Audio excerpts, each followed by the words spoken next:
An art show for preschool students in Springfield today. That is just one of the stops we make as Western Mass News goes town by town. We're told teachers at Make Way for Ducklings have worked hard over the past 7 months to bring out their students' true artistic abilities by using different types of media, including today's art show. The school also tells us in honor of National Pet Day yesterday, they collected pet supplies for the Dakin Animal Shelter to instill kindness in their students.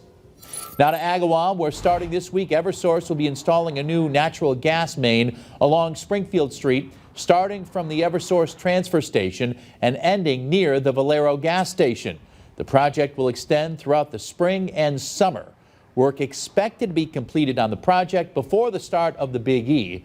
During the construction period, traffic along Springfield Street will be limited and detour routes may be in place.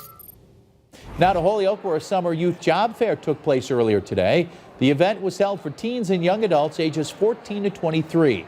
Those looking for a summer gig were asked to bring their resume, a list of references, and dress in business casual attire.